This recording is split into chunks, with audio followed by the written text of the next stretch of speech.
running. There is blood, gore, intense violence, nudity. Just want to make sure my audio is okay.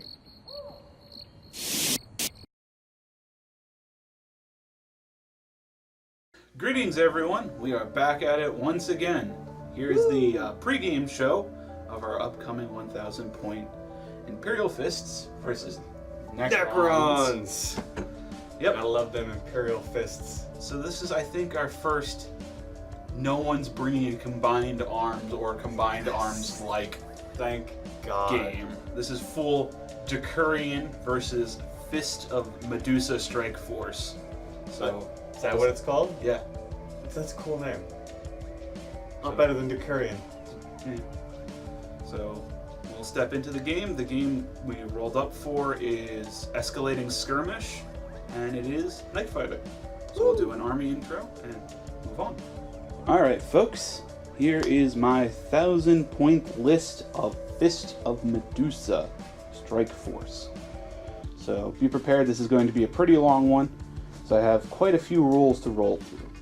So before I get into my individual models and describing all that, I'm going to go over some of the basic stuff that I get for being what I'm taking.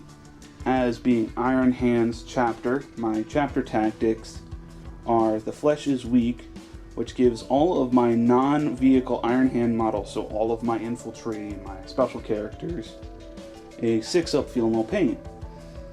In addition to this, if any other source would give them Feel No Pain, you add 1 to the result instead.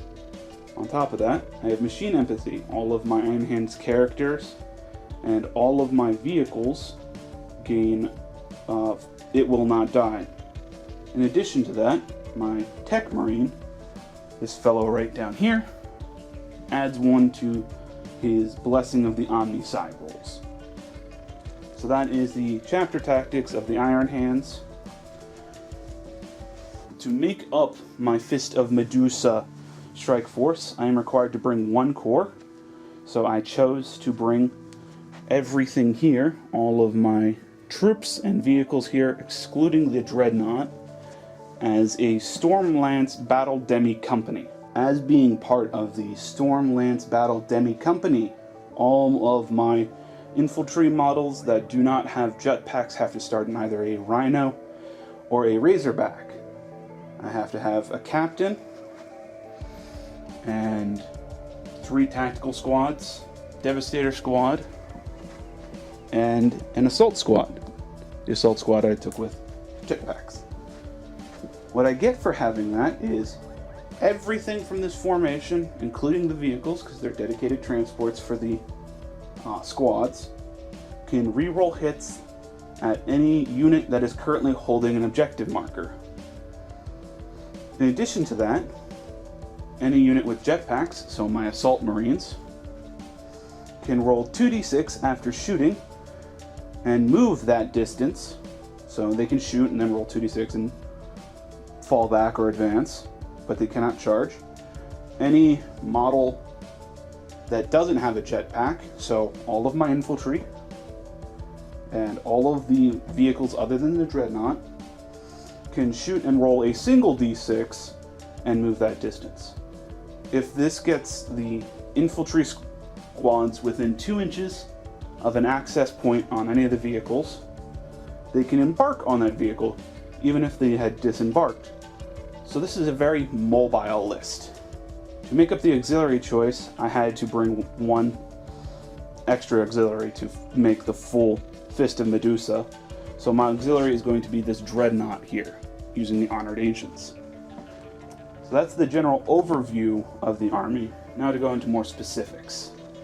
Alright, as being the Fist of Medusa Strike Force, made up of the Stormlance Battle Demi Company and the Ancients, the benefits they get is the Warlord, which is this captain here, gets 2 Warlord traits. 1 can be drawn from the regular Space Marine or the chapters of the Space Marines list, and the other ones have to be drawn from tactical or strategic. What I got for his Warlord traits is the first one from the Iron Hands. Basically allows him to do the repair checks of the Blessing of the Omni-Side on 6-ups, which is kind of cool. Gives him a little option to fix vehicles. What I got for the tactical objective is at the start of the first turn, I can re-roll my tactical objectives. So if I don't like the one I'm going to be getting, I can replace it. In addition to that, every model in the detachment adds 1 to any feel no pain rules while they're within 12 inches of an independent character from this overall detachment. So any model within 12 inches of these guys adds 1. The final benefit is browse the machine spirit while any vehicle from this overall detachment is within 12 inches of an independent character. They gain power of the machine spirit. So that's pretty cool. And that includes if they are carrying it. So that is the general overview of my army. Now to go into specifics. Okay, starting off with my warlord. He is a Space Marine captain. He is upgraded with Artificer armor, a Power Fist, and a Storm Bolter. He is joining this squad of Tactical Marines. The Tactical Marines have no upgrades, but they took a Rhino. I'm marking this one right here as my kind of command Rhino. My second HQ, taken as an extra non-slot, as being an Iron Hands, is this Tech Marine. He is joining this squad of Tacticals.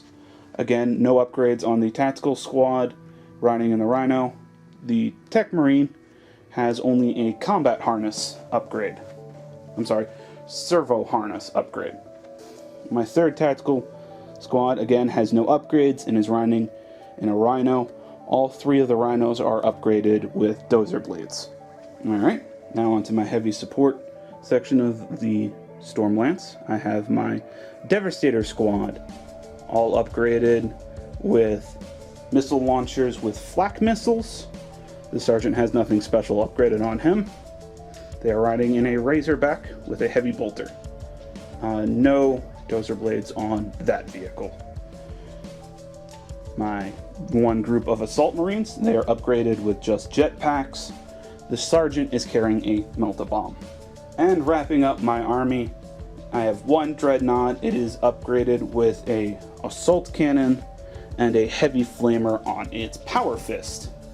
And that there is my 1,000 points of Fist of Medusa Strike Force. Alright, so here is my 1,000-point Necron Decurion detachment for this engagement. Hopefully this is going to be a little bit shorter of a segment than Tom's. Start out with my Overlord right here and his Lichguard group. The Overlord has brought with him a Hyperphase sword, free of charge as he just swapped out his previous weapon for it. He also has the Warlord trait, Eternal Madness, which gives him the special rule Zealot. And because he's in the group with the Lich Guards, all of them get Zealot. Yes! Next on is my 2 groups of Necron Warriors and my group of Immortals. They all are just bog standard, because I don't believe they can take upgrades anyway. Next is my Tomb Blades. They have shield veins on them, giving them a 3-up armor save. And the last thing in direct relation to my Decurion detachment is my group of Death Marks. And lastly, we have the things that are outside the rules of my Decurion detachment. My Canoptic Spider, my Canoptic Scarab Swarms, and my Doom Scythe, right in the back here. And they are all standard with no upgrades. Alright, so to explain my Decurion detachment, we've got it in 2 groups. First off is this big group here, which is my Reclamation Legion. That allows me to reroll 1s on reanimation protocols, gives everyone Relentless, and move through cover. And my auxiliary choice for the Decurion detachment right here is my Death Marks, which they don't have any special rules related to their actual formation. Then the tag-alongs are here and here. that's my army. Hello everyone, hope you enjoyed the video. Please hit the like and subscribe buttons, leave a comment down below, and we'll continue our grand adventures. Thank you very much.